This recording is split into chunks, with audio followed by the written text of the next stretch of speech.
This is KC Sports Network, proudly presented by Emprise Bank. What is up, Chiefs Team, and welcome into Outside the Trenches, presented by our friends Five Farms Irish Cream Liqueur from our other friends at Holiday Distillery. Super stoked to be joined with the fellas. We got the full crew today. Nick Lecky, Big B, Brian Hanley hanging out today, getting you ready for the Sunday slate. But first, we're going to be talking about the Chiefs game. But Nick, how are you doing, man? Great to see you. You're all spiffied up. You got dressed up for the podcast today. Really appreciate it. How have you been? I've been great. I've been really good. I was telling you earlier, I didn't drink too much at the game last night. It's a Thursday night, and I left 10 minutes to go because I got out of Arrowhead in 5 minutes.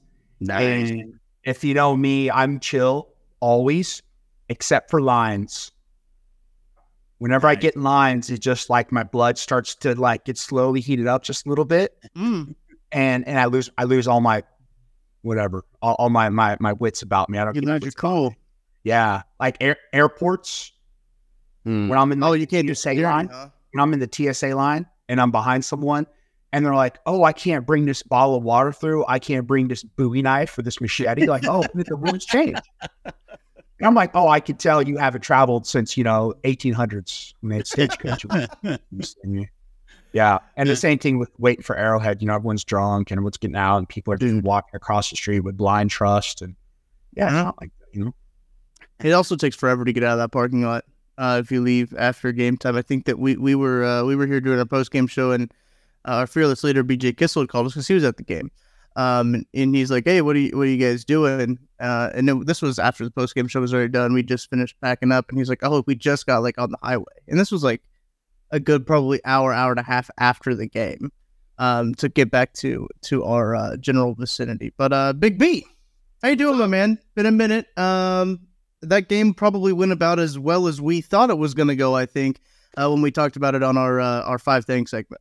Yeah, it was, I don't know. Let's just be honest. It was a bad football game to watch. Yeah, it was. It was a bad football game to watch. Chiefs won. They did enough to win. The Broncos were awful.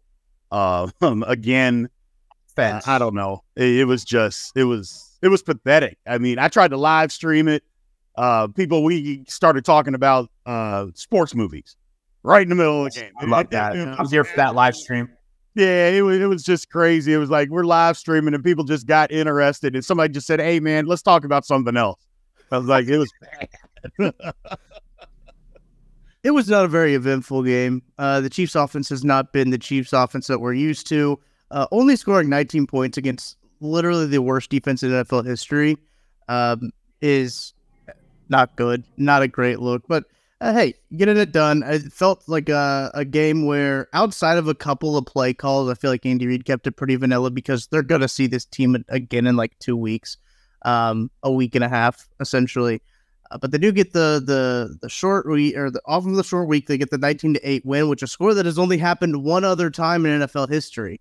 And it was like 60 years of the day. It was like a 1920 something. I don't know. I'll have to look up the actual date, but it's a score that's only happened one other time. Pretty wild, and it comes to that. But Nick, I want to get your thoughts on the game since you were at the game. You had a front row seat to kind of what everything was going on. Offense seemed to move the ball really well within like the 20s, but once they got into the red area, they really seemed to struggle. It just like everyone always looks at like total yards as like a decent stat, and the only stat that's relevant is your red zone efficiency. And the Chiefs laid an egg when it got to the red zone. And I'll back the red zone. I'll say the red zone's, the 30-yard line in. And once they got in there, it was like they just stalled. And, this is one of those games where I think you realize who you are as a team, where whether you win Miami Dolphins, 70-20, or if you win like the Chiefs, 19-18, I think playoff teams and teams that will do well in the playoffs find different ways to win. Where maybe last night was Harrison Butker's time to win the game. Last year you look at like the Chiefs when they played the Broncos or a couple times ago, the defense won the game because the defense actually scored like Dallas, right? Where you rely on your defense. So everyone's got to play their part during the season. And I think that's what the Chiefs did. Listen, you have two anomalies with this game. You have a quick turnaround. You have a Thursday night game, right? So those games are always dice roll. Right, you don't know what you're going to get, and you have divisional opponents, so that's always a dice roll. Yeah, I mean, I don't think, in history, have the Chiefs blown out the Broncos ever? Last year they beat them twice, and the combined points was 9. Like, they beat them by 3 one time and 6 the other time, and the Broncos weren't good last year.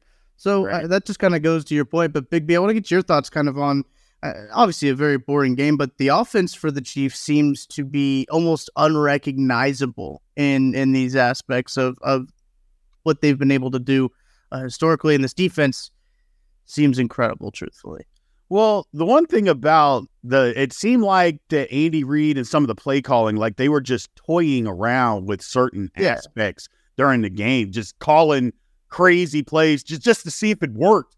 But it was like on 3rd and 2 or 4th down and stuff like that. So, you can look at it that way and say, hey, if they like the fake punt or the fake field goal. And I was just like, if you're going for a fake field goal, you have Patrick Mahomes on your team. Why don't you just put him out there and let him go get the first down for you? It was stuff like that. And it almost seemed like the Chiefs were just toying around and literally emptying the playbook, just calling things that you practice in 2-a-days or in training camp. This is the last play in the playbook. You know what? We're going to call this thing today. So I think Chiefs fans can look at it that way on the offensive side of the ball and just think, look, there was more points to be had. Yeah. The Chiefs, they were just kind of playing around. But the defense looked phenomenal. It looked phenomenal. Look, Russell Wilson, we can say what we want. He's been playing good the past couple of weeks. He had been. He's been okay. And he looked pathetic. Just absolutely pathetic. And it wasn't all him. I mean, the receivers, they were covered. I mean, the Chiefs were all over them. So, it was a good game on the defensive side of the ball for sure. For sure.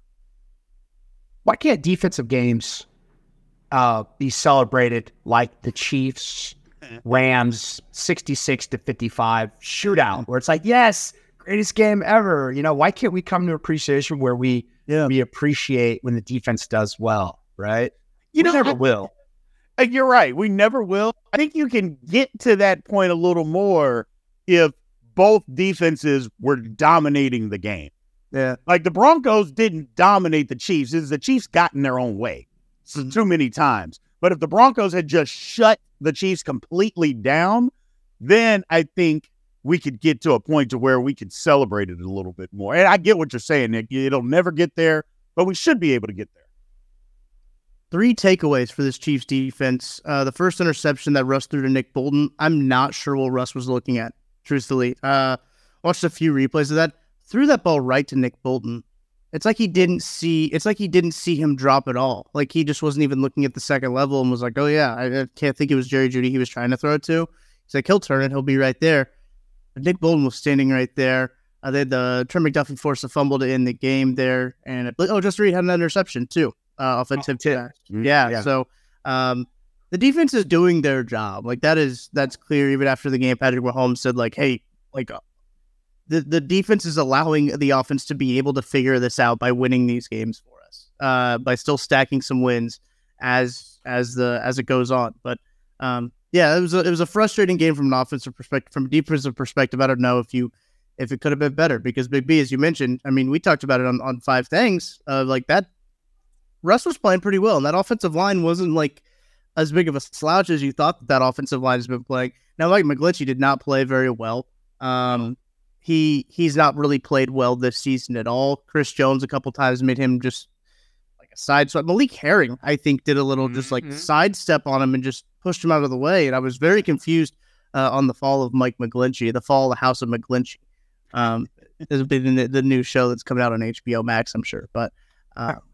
It was a very interesting game from that perspective. Obviously, it's easy to sit back and we'll say a win's a win. But Big B, you mentioned it seemed like they were emptying the playbook. They have they see one other divisional team. They have 2 divisional games coming up, as they'll face the Broncos again in 2 weeks. But the Chargers next week, I wonder if a lot of those things were, okay, we're going to put this out on film so the Chargers have to spend time like thinking about us running a fake field goal and us running a double pitch pass with a wide receiver and us running a direct snap to Kadarius Toney. so they have to think about these things, because we know Andy Reid's a little like that sometimes when it comes to these in the divisional games, putting stuff out there on film, so teams have to spend time focusing on these plays that they are probably not going to run again. But that part of me was always wondering, because it's like Andy Reid's like 4 steps ahead usually when it comes to play calling and stuff like that. But Nick, was that ever something when you played where the coaches would be like, yeah, we're going to run this play so other teams have to scout it, but who knows if we come back to it, we can come back to it again. I don't know, but we want to run this so they scout it. Absolutely. You got to think NFL coaches spend, 20 hours in that building every day doing, I don't know what, sometimes when I look at the product on the field. Probably playing NFL Blitz on the stand-up arcade. But I 100%. Every time I see any sort of weird play, I always think about when I was in NFL as the backup half the time, and you would run a scout team, and like on Friday you'd run all these funky looks, and they draw it up on the card. And so every time I think about that, I see these weird plays. I'm like, someone's gonna have to run that play this Friday. Yeah. Like next Friday, someone's gonna have to run that when they're playing the Chiefs. Like they're gonna draw that up, and you're gonna have to run through it. And you're gonna go through it just to be alert for it. And Andy Reid will never repeat those plays. And I also think about, we also have this guy named at K-State on Thursdays versus Nebraska. With this guy named Robert. He would be a big K-State fan. He would come out and draw some wacky trick play on a piece of paper, and we'd run it for him, right? And sometimes I think Andy Reid's getting favors, calling him, his buddies are like, hey, think about this play. This guy works in finance or something like that. Right. And was like, hey, could you run this for me, please? He does it. Yeah. But it's pretty cool to see. Robert. Yeah. That's funny. It does seem like that sometimes. I know people say when they walk into his office, he has a huge whiteboard just full of plays just drawn up and everything like that. Another big thing that happened on Thursday night's game was, I don't know if you guys saw the play sheet was of like a high definition picture of the Broncos play sheet. I think it was like their 2-minute offense red zone stuff was on there that was on the broadcast. A lot of people exposing themselves with that picture, not understanding what like the play calls meant and stuff like that. I thought that was pretty interesting, just in terms of perspectives like that. But any final thoughts on the game, Big B, before we move on to the rest of the Sunday slate? No. I mean, look, the Chiefs, they won the game. That's obviously the most important thing, is to win the football game. The offense didn't look spectacular. They did enough. I think Chiefs fans are a little more worried than what they should be, because I know they think, oh, the offense is struggling and the defense is carrying them. Well, how many years was it vice versa? And nobody said anything about that. So they just thought, hey, the offense is scoring and it's fine, where the defense was giving up 400 yards a game. So I think you just got to kind of look at it vice versa. The Chiefs are fine. They're winning the football games because they could be losing them. That's all you got to think about. They could be losing the games, and they're not. The defense is playing well. That's what fans have been looking and clamoring for the last 3-4 years, is for a defense to play well. Well, they are. So embrace it. Nick, any final thoughts? The Chiefs haven't really played a high-powered offense yet either. No. I hate to be the fuddy-duddy, but you played the Bears. I mean, they played the Broncos. Who else have they played? Lions. The Lions are good. Lions are probably the best. Lions are probably the best team they've played. Absolutely. And that's their one loss. Right. Exactly. But it was not arguably, it was without their best defensive player and their best offensive weapon. Yeah. Big B, you might have to stop me on this one. Travis Kelce's been their best offensive player this year. Patrick Mahomes has not played very well this year. Oh, it's just saying that they don't have Kelce. Did they have Kelce? They didn't have Kelce that game. Nope. No, they didn't. Yeah. Mahomes has not been himself. I mean, he's said that. Mahomes has said that he recognizes he hasn't been himself. But I don't know. Travis Kelce doing what he's doing at the age of 34 and having a knee and an ankle injury on the same leg and still catching 100 yards. He's not speed guy though. He's not, but that's still, I mean, his game is long term. He's got old man golf game. He's not going to dazzle you with speed or moves, but he's going to get open. He's going to catch the ball, and he's about to be on that Torrey Holt program, Isaac Bruce program. Catch the ball, go down. Yeah. It's like, it's smart, man. Save the hits, man. Save the hits. Hanging out with Swift, right? There you go. Absolutely. There's your Taylor Swift reference right there. If you are keeping track, drinking at home, go ahead and take a shot for mentioning Taylor Swift. She was obviously at the game and everything like that. But appreciate that, Nick. I appreciate you getting the Taylor Swift in there. We really needed it. We did. Glad that you did that. But yeah, I think it's one of those games where, I mean, Travis Kelce continues to be that guy. He's now on pace again to get an 1,000-yard season, even though he missed week 1. But he had all of his yards essentially came in the first half. I don't know why the Broncos thought that they didn't need to cover him. I know they're running a lot of zone, and Travis Kelce is just incredible at finding soft zones and sitting down. But there was a few times there where I was just you got to do whatever you you got to box and what is it? Is they call it box and one? Is that what it is in basketball? Where it's like a little zone and then you just follow a guy. I feel like that's what you got to do with Travis Kelce all the time. I know. Right now with the Chiefs, I mean, who else is going to be there? Right. Nobody can get open. That's so frustrating. It is so frustrating. But yeah, Rashee Rice played well. I mean, there's bright spots on the offense too. But I mean, you see Patrick Mahomes just sitting back there. It's not like the pressures.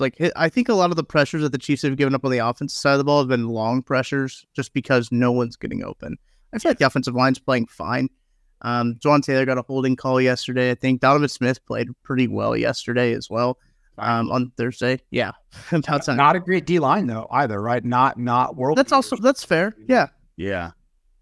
Denver gave up. They got rid of all their defensive linemen. Trading them or trying to cut them all. Frank Clark. Yeah, they just gave up on them. It's never mind. It's dead money over there. Yeah, that's another story. What's the big games? What's the big games this weekend? Well, we can get into the big games, Nick, but we got to pay some bills first. Got to take a break, and we'll be back right after this. Thanks for listening to KC Sports Network. Make sure you download our new app. Find it on the App Store or Google Play. Just search KC Sports Network. I appreciate the transition, Nick. That was very seamless for. I felt it coming. I feel like that other Nick wasn't here, so I'd help out. You had a little no look pass, but we're continuing the international game series as Baltimore and Tennessee. Do you guys get up and watch those games? I want an honest thing. Me either. I don't know. I don't know what international game. I guess the first international game I'm going to watch is going to be Chiefs, Dolphins in Germany. But I do not get up for those games, and I didn't know if I was alone in that. If I'm up, yeah. I'm sorry. No, go ahead, Nick. If I'm up early on a weekend, it better be watching Chelsea in the English Premier League. That's the only thing I'm up early watching TV for, because that's early morning TV, right? You have this nice, big, beautiful green pitch. You have the dull roar of the crowd, and the announcer sometimes will go 2-3 minutes without saying a word. Yeah, without saying a word, just let the game go. I call it my buddy. My buddy's line. It's hangover TV at its finest. It's like golf. They're whispering. It's a beautiful screen. Everything's peaceful, right? It's nice for a 6 a.m. wake up when it's +6 over there, +7 over there. Yeah. I can't get into it. First off, I don't know how good the actual games have been. Right. But first, I like to see football when it's not raining, and it seems every time that the sun is never out over there. It's always gloom and doom, and I'm like, come on, what is going on? Does the sun never shine or anything? I was like, it's just pathetic. And it's too early. I don't know. I know what they're doing. I get it. I understand all of it. I just don't like. I can't watch it. Yeah, no, I'm 100% with you there. I think it's one of those things where it's like, I get how they're trying to expand that market, and I do like how they're creating more games for the European market, except that's only where NFL has to go, right? They got to follow football and do it that way. So I think it's one of those things where they'll eventually figure it out. Yeah. So Big B, what games are you looking forward to this weekend? What do you have circled on your that you're like, this could be solid? The first one, and obviously I live here in Dallas, but the first one is the Cowboys and the Chargers on Monday night. I think that is going to be a huge football game. The Cowboys have to play well. I'm not saying they have to win, but I think the Cowboys have to play well in order to be taken seriously this year. Because if you go back and look at their schedule, I mean, they beat the Jets. That was the first week coming off of Aaron Rodgers, second week of the year. They weren't any good. Who else? They beat the Giants, who we know they're not any good. They beat the Patriots, who stink. You know, they haven't beaten anybody. They played a worse schedule. They played a worse strength of schedule than the Chiefs have. Yes. Right. And the one really, minus the Niners. Minus the Niners. That's right. And then they played Arizona, who has a little bit of a pulse and just fought. And Arizona just said, we're tougher than you. So I think the Cowboys I think this is a huge game. Again, I'm not saying they have to win, but I think they have to at least have a good showing. For people. What's the talk? Being a Grapevine kid, being a Dallas-Fort Worth kid, and I know how harsh the media is in Dallas, right? They outed their own program in the 80s for taking cash when everyone else is doing it, right? Like handing out speeding tickets at the Indianapolis 500. What's the talk about Dak? Because that's the weak link right now. Like that is like you can look at that team and be like, what's going on here? Here's the thing. Now, first of all, anybody that watched that game on Sunday, before Dak started doing Dak things and throwing interceptions, that game was over. That game was over by the end of the first quarter. It was over, and Dak hadn't thrown a pick yet. But they are finished with Dak. Everybody is done with him because you can see it. He's not good. You got this guy, you have CeeDee Lamb, and I'm like, if he's a number one receiver or he's your number one receiver, you got to force him the ball sometimes. You got to force feed him the ball. You can't just, he's covered. You know what? Number one receivers are covered or doubled a lot of the time, but you don't just not throw him the football. Right. Or if you get 5 targets or 4 targets in a game, that's ridiculous. And they're done with him. He hasn't shown up in big games. This was a big game. He didn't do anything. Now, granted, the defense got run completely over, and that's why they lost. But, hey, if I'm a big-time quarterback, let's go get a score or two. Let's try to keep it close. Even though the defense is having a bad day, they couldn't do anything. They're done. People here are done with Dak Prescott. So it's not necessarily they're playing the Chargers. Is this in Jerry World or is this out in L.A.? It's in L.A. Okay, so why is this game important? Is it because of what you just said? It's on Dallas. It's the next game for Dallas, or you think the Chargers are going to just kind of expose them because they're sort of a mid-level team? Nope, it's Dallas. Dallas has to play well. If they lose, what happens? Like, are they talking about benching Dak? It's going to depend on how they lose. Now, benching Dak, I don't think is something that they're going to do because I don't think the coaching staff may have given up on him. But if you just look at some interviews, that he may have lost the team, which is an even bigger problem. But the issue is it's if they lose the game, but they fought. I think that's what fans are looking for, some fight. They had 0 fight against 49ers. They just got absolutely embarrassed. And really, they didn't have fight against Arizona. Arizona just is not good enough to blow them out because they could have blown them out. They're just not good enough to do that. Well, San Francisco was, and they did. So I think a lot of people, I know a lot of people are just looking for some fight out of the Cowboys fans here, or the Cowboys fans are looking out for the Cowboys to have some fight because they haven't seen any in the 2 games that they lost. Almost like front runners. Yeah. And Dallas every year. Yeah. Yeah. It makes a lot of sense. That game was embarrassing if you're a Cowboys fan. Absolutely. To just get absolutely run out of the building by the Niners, who look legit. I was looking at this Sunday slate, fellas, and I'm going to be honest, it doesn't look very good. There's not a whole lot of games. There's not a whole lot of games. I'm like, wow, I cannot wait to watch that one. What a buns week for the Chiefs to play on the Thursday. And I got to watch on Red Zone, Washington at Atlanta, Minnesota at Chicago, Seattle at Cincinnati. That one actually won't be bad. No. That one won't be bad. Seattle and Cincinnati will be a good football game. San Francisco at Cleveland. I don't think that Deshaun Watson's playing in that game. He's not going to play. No, he's hurt. Of course he is. New Orleans at Houston. Indianapolis at Jacksonville, Carolina at Miami to round out that noon slate right there. So Big B, as we were talking about it, I mean, there's one decent game in that, and it's Seattle at Cincinnati. Yeah. Dare I say it, must-win game for Cincinnati? I don't think it's a must-win just because of the division, which I'll throw this in here real quick. The one team that does not play this week is the first-place Pittsburgh Steelers. There you go. I'll throw that out there. The first-place Pittsburgh Steelers don't play this weekend. So that Taylor Swift coda. You get that Taylor Swift coda in there, big B. That might be a reason why it's a bad slate this week. But just because of that division and nobody has run away with it, Baltimore gave the Steelers a game last week. And because they did, it's not must win for Seattle or for Cincinnati, but I think they should win. If they're trying to get the ball, rolling again, and a lot of people think they did after that performance against Arizona the week before. If they're getting the ball rolling again, I think this is a game that they do win, especially at home. Yeah. And I think too, you look at that division at AFC North, 3 and 2 are the top 2 teams, 2 and 3 are the bottom 2 teams. Yep. There's no must win. And Cincinnati is one of those teams where I think they do better when they get that wild card spot. Yeah. I think they galvanize the team. They all play win-win for the Gipper, all this nonsense, and they make the runs like that. But if you want to talk about, to me, is the Ravens at Titans, is that the European game?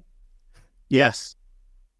That's actually probably going to be your best matchup because you have these 2 veteran teams, and this is an AFC, this is a wild card matchup since Big B could already proclaimed the fact that Pittsburgh's going to win the division. Right. So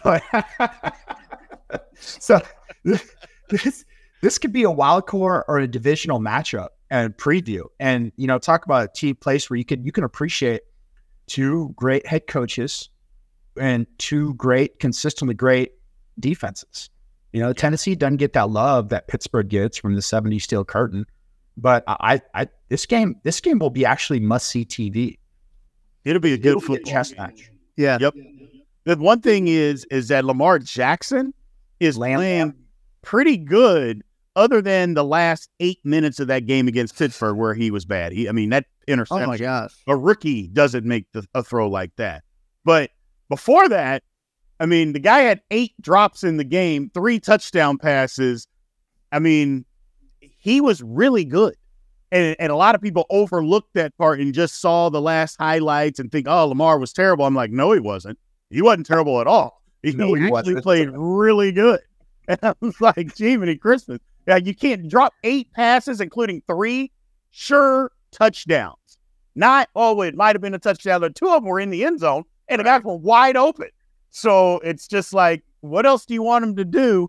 But the defense of the Titans, man, is a lot better than what people give them credit for. It always is. Yeah, people always has that defense playing well, man. And they are, again, now their offense is bad. You got Basket Case Tannehill as your quarterback, so that's a problem. But, and Henry he's starting to show a little wear and tear. He's not the same guy, but I think people have just said, we'll put 10 people in the box. We don't care. We're not going to let you run it because you have Basket Case Tannehill as your quarterback. So they might do a heavy package and add like a 5th or a 6th D lineman. Yeah, absolutely. Just to counter it. Right. In between the 30s. We're running goal line. We don't care. Red Tannehill's on Levon Kirkland. We want Levon Kirkland. We need a 300-pound linebacker, right? Levon Kirkland actually just did a podcast with Kendall Gammon on our show. Nice. Yeah, we got to talk to Levon for a little bit. Kendall played obviously with the Steelers I think he was drafted by the Steelers in the 11th round. Kendall, as he ended up being the long snapper for the Chiefs, for the Steelers, 11 years I think in the NFL. So shout out to Kendall on this show. We're big fans of Finn. Great conversation with Levon Kirkland too. Titans defense held Cincinnati to 3 points in that game. The reason I want to go back to kind of the Cincinnati game, the reason I say that this could be a must-win game for Cincinnati, if you look ahead in their schedule, they're 2-3 right now with the Niners next week, the Bills the week after that. So they've got a couple of pretty good teams. They go to San Francisco, then they host the Bills. So a couple pretty good teams coming up on this. So maybe it is must win. Now that you look at the schedule, I mean, now granted, the division's not going to run away from them, but you got that coming up. Maybe you do need to circle this one as a bit. Again, the Seahawks are good. Right. So the Seahawks are not a pushover, and I wouldn't be surprised if Seahawks don't win the game. So it'll be tough. Seattle, and this is me being 5 years in the NFC West. Yeah. And Seattle is a different Seattle outside of downtown Seattle. Like they have a tremendous home field advantage, and they just sometimes, they don't bring a lot of fear outside of their awesome stadium that's downtown. Gotcha. In the heart of things. And it's like, but still, this could be Cincinnati. Could be. I always look at two. Like Cincinnati is at three losses. Yep. What's the max? 6 before you don't qualify for wild card, right? I mean, it should be. We'll see this year, but that should be. You lose 6, you're in trouble. Yeah, maybe 7. You're trying to do complicated math to get in. Yeah, the last day, right? Like you carry the 1, and then here's the variable, and this proof doesn't match up, and out of your hands. Yep. Looking at the line there for DraftKings Sportsbook, Cincinnati's favored by 3 points with a little bit of juice on it too. So you can get a plus 100 at Cincinnati -3. So they're basically enticing people to take the Bengals because it looks like a lot of the money is on the Seahawks. Yep. When it comes to that, so it makes sense. I mean, I like Seattle in that game. It looks like they'll be good there. But the Sunday night, before we move on to Blind Nil and kind of wrap the show up, the Sunday night game looks like it will not be another good primetime game. As we are recording this podcast, Daniel Jones was just ruled out of that game, so they're going to be going with, I don't even know who their backup quarterback is. That's covert. I saw that coming last week, and they said he had neck injuries. But hell, I might have neck injuries too if I got sacked 11 times. So I want to get that Andrew Luck book club going too, right? Yeah, no, you paid me, I'm out. I'm not. You can't pay me enough to get hit like that. Yeah, 11 sacks is insane. Buffalo favored by 15.5 at home, by the way. You know what? I'm going to be all over it. At 15.5, I'm going to be I'm taking it. I'm taking it. I'm going to be all over it. There's no way. I got to see the line movement here. What's Saquon's status? Saquon's not going to play. He's not going to play. I mean, Saquon's probably like, I'm not playing again. My ankle is.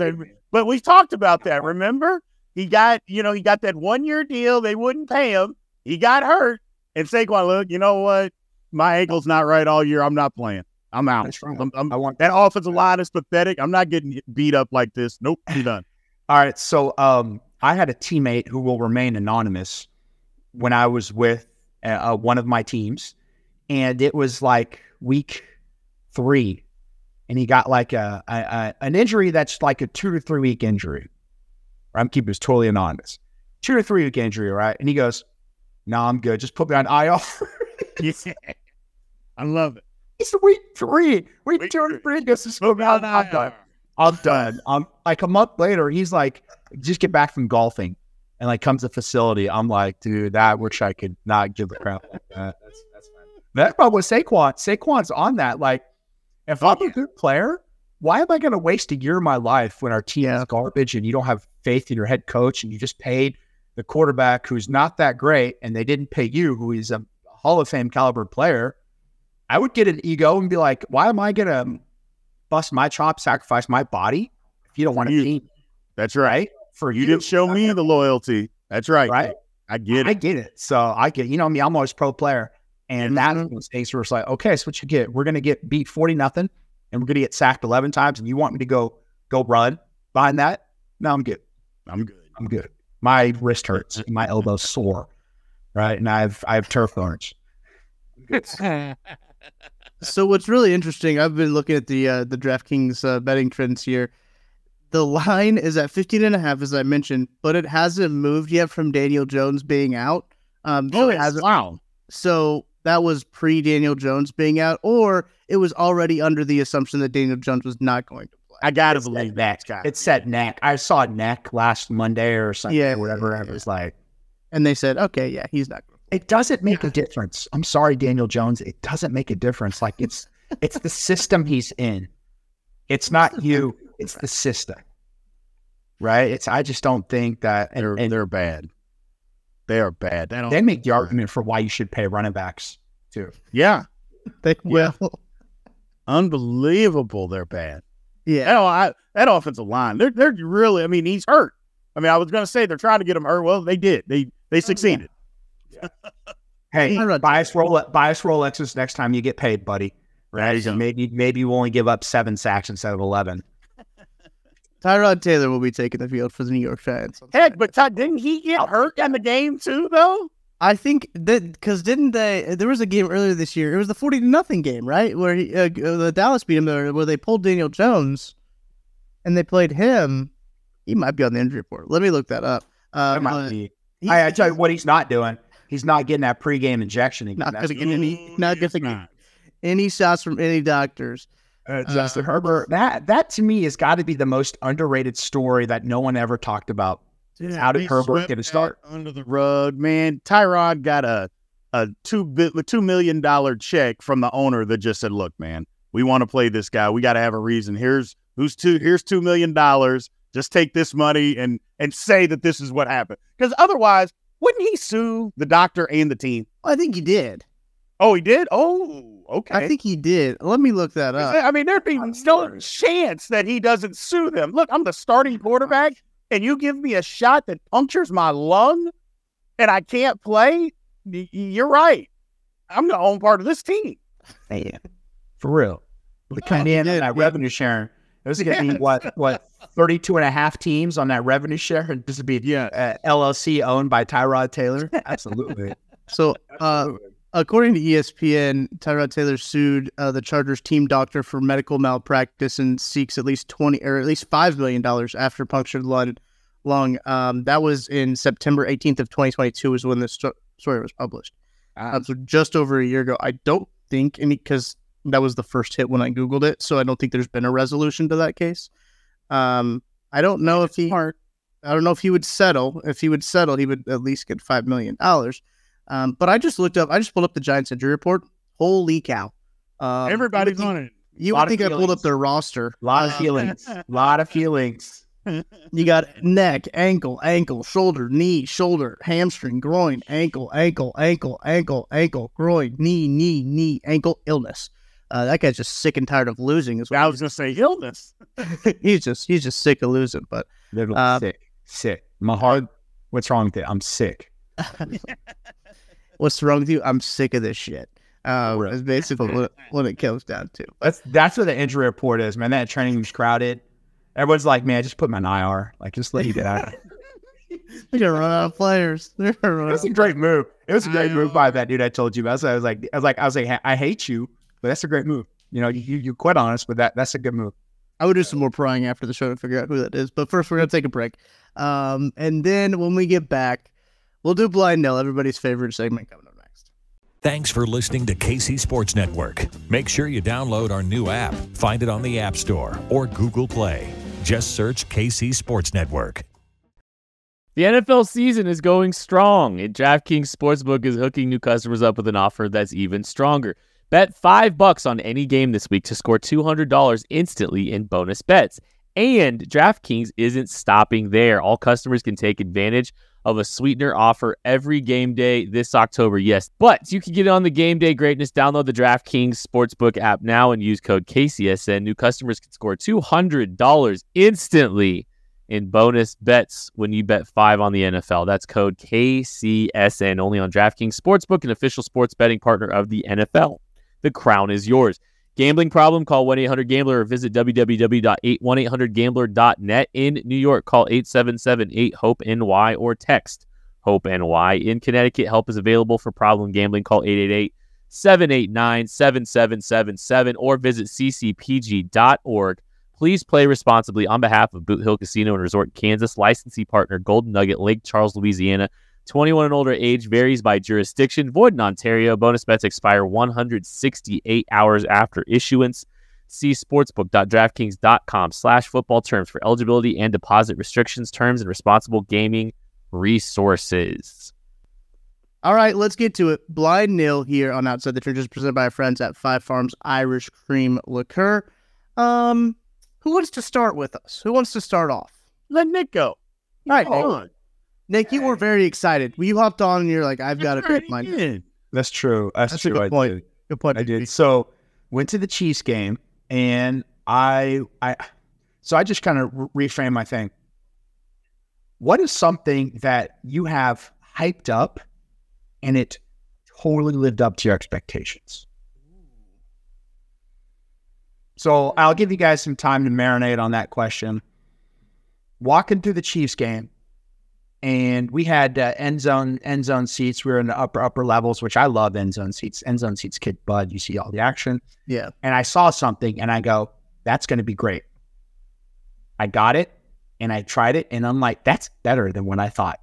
That's even better than what I. That is a great question. I have an easy answer, and everybody asked me this. Oh, Well, I take that back. Everybody doesn't ask that question. They ask me about my answer. okay. Is that as a kid, when your dad's a high school football coach, you build certain things up in your mind. You watch football with them if you do. For me, it was playing college football was the biggest thing in the world to me. Is to be able to be on TV and people that you knew could see you playing college football. Now, I never played professional football, but to be able to play college football, that to me, I'd had it built up in my mind on what it was and what I thought it was going to be. And it was every bit of that. What was the question? Bit of that. What was the question? People, they always ask me, did you love playing college football? And I'm like, yes, I dreamed about playing college football since I was 5 years old. And I always tell everybody yes. But did you ever dream about playing college football? I absolutely did. I love that. Was literally what I built everything up to be, was to play college football. Some people dream about playing professional football. I always dreamed about playing college football. I don't know why I never got to professional football, where the dream never got there, but it was college football for me, and it was literally everything that I thought it'd be. Playing on Saturdays, running out of the tunnel, going to Nebraska, even though we got our head beaten in. All of that stuff I remember going to Colorado the first time. You see that big Colorado in the end zone. Oh, yeah. I thought it was soft. Well, the damn thing is asphalt. I was like, wait a minute. That was AstroTurf days, right? Yes. I'm like, what is going on here, man? This thing is asphalt. I thought this was like soft carpet or something. It is not. It is absolutely not. And then Ralphie coming running at you. I was like, scary. Boy, that's a little intimidating. And he doesn't Buffalo. stop running. Yeah. He doesn't stop running. He just runs into that trailer at full speed. And we're standing right next to this trailer. I'm like, wow, that's a little dangerous. But, all of that. That's the 90s for you. It is. Absolutely. I just loved college. For me, it's a great question, Nick. But for me, it's a simple answer because it was college football for sure. And my marriage. And my you don't get that. No, you don't get that. You not that. I strike that from the records. That does not. Big B does not get to put that in there. Marriage first, college football second. Let's just say that. You already know. Hey, marriage first. Here's college football second, right? Yeah. Hey, okay, but Big B, let's clarify. I need to clarify. When you dreamed of playing college football, you were also a big-time hoop star. So what are you imagining yourself doing in college football? Yeah, I played tight end. Zone TDs? I played tight end in high school and played linebacker. And when I was being recruited out of high school, it was to play tight end. So, yeah, I was not – I was like 240. About 240. You got a college basketball scholarship. I did. Yeah, I did at Xavier. But So not O lineman. So I was going to say I was not an offensive lineman of whatever. Yeah, no. Yeah. It was playing tight end, catching touchdown passes, all of that kind of stuff. That was what I'd never played offensive line until I went to Coffeyville. Until you got demoted. Essentially, you got demoted. There's nowhere to go. It took them. I'll admit, it took a minute to understand that offensive linemen aren't stars. That they're not glamour positions, because I tried to make it into that and it wasn't that. and I was quickly shut down by my coach, Coach Skip Foster. I played left tackle, and I was like, man, I want to wear my uniform like this. And then he goes, Brian, we're offensive linemen. Those days are over. It's the scene. I used to call myself the pretty lineman. The pretty lineman. Yeah, and that didn't last too long. That lasted like. But I can tell you have the soul of a slim, athletic basketball guy who could dunk, right? Well, I couldn't dunk. That was the thing. When you're 240, your athletic ability can be limited. I was not a leaper. I was not a leaper, but I knew angles, and I knew how to play basketball. I don't toot my own horn a lot, but I knew how to play basketball. Yeah. So, I knew the angles. I could shoot. I could dribble with both hands and do all those things. And clearly, I mean, most people can't get a scholarship if they can't do those things. But I wasn't a leaper, but I knew how to play. That was my thing in basketball. I just knew how to play. Nick, what's yours? I don't know if I have one. Okay, fine. I walked by the Cheetos popcorn, flipping Cheetos popcorn. I walked by the booth and I waited our seats, and I go, I'm going to get that, and there's no way in hell that's not going to be great. There's no way. So I waited in line, in a weird line. It was like a kiosk, and they had beers. There was like 20 people ahead of me. I got there 8 minutes left in the second quarter, and there's like 12 people ahead of me, and there's only 2 bags of this popcorn left, this Cheetos popcorn mix. And I'm like, oh, damn. So I'm like eyeing it up, and it's taking forever.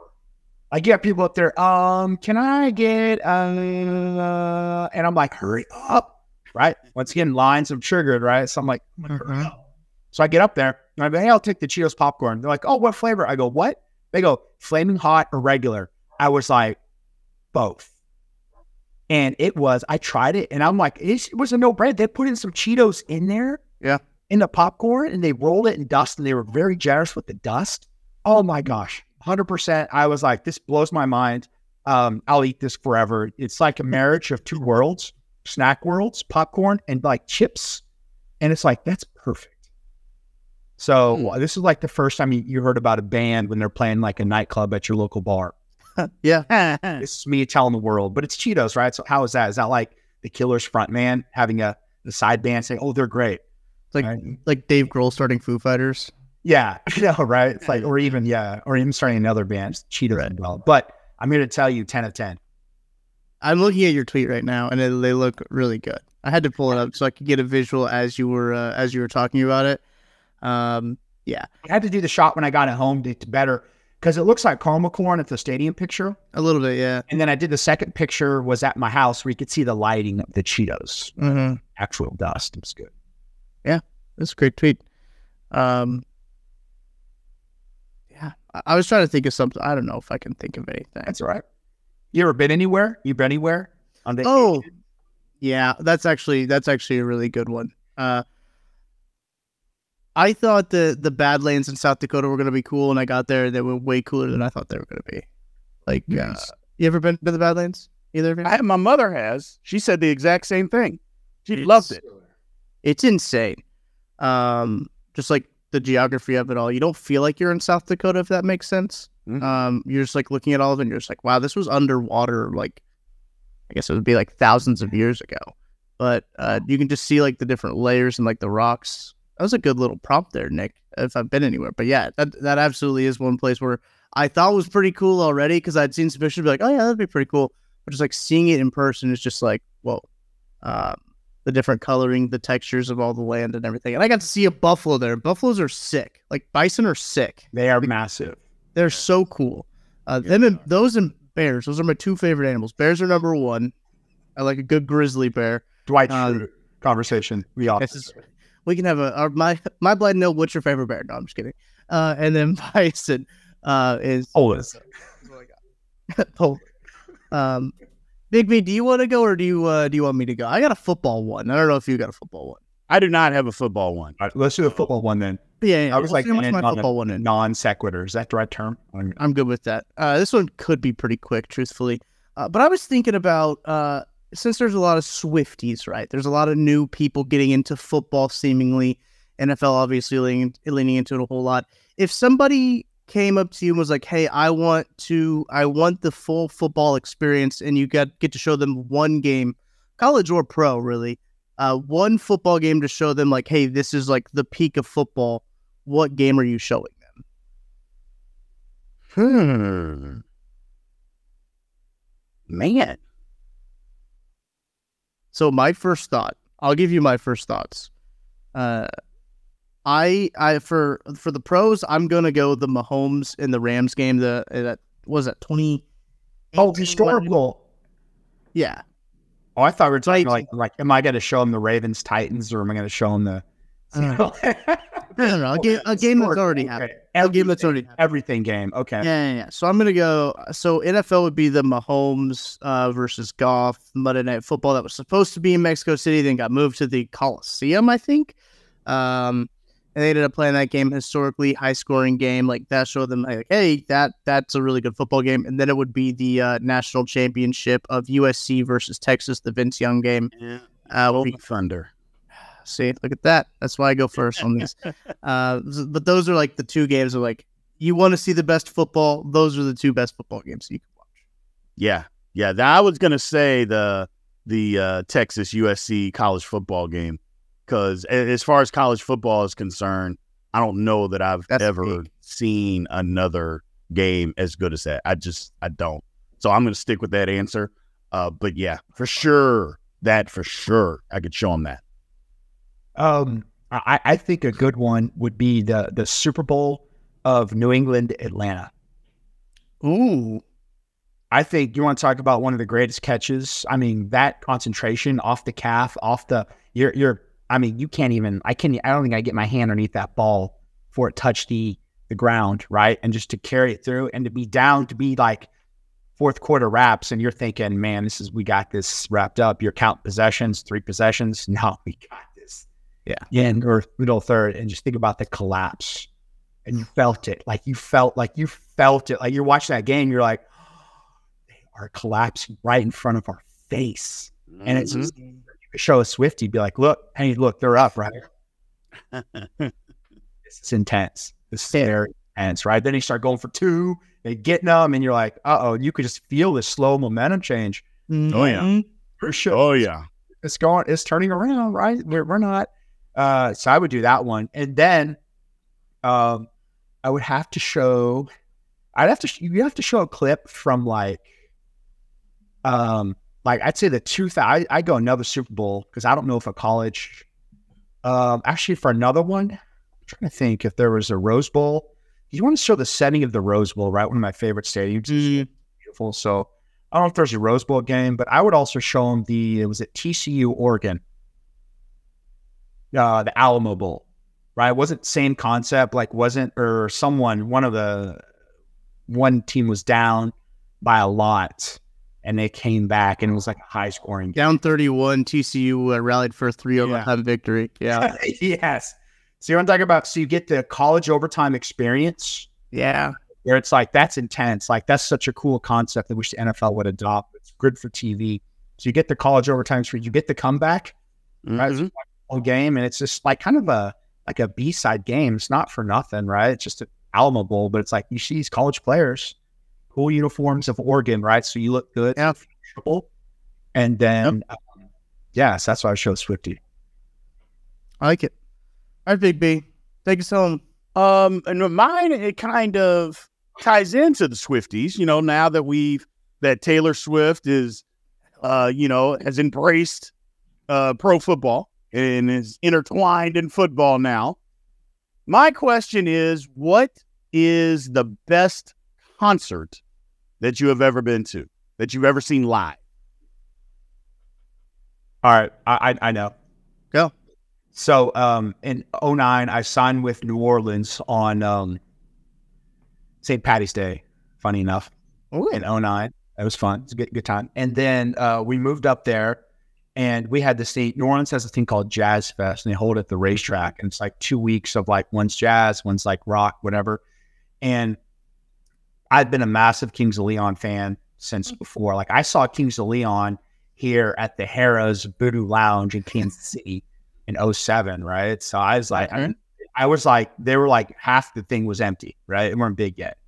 And so So Kings of Leon was playing at Jazz Fest. Had some buddies come in town. My boy Ryan Littlejoe, his brother, and my wife and I. And so we go to Jazz Fest, and we just bought the normal tickets. And we said, "Oh my gosh, Kings of Leon's playing!" And also Pearl Jam or one of the big rock groups was also playing at the same time. So it was the one and only time the NFL card has ever worked for me. Was I'm like, hey, I just signed with the Saints. I was told to come down here and ask for John. Just meet up. And I could have said Steve, whatever. And the lady at the VIP thing goes, oh, that John? I go, yes, I am. Right? Like, that's the guy.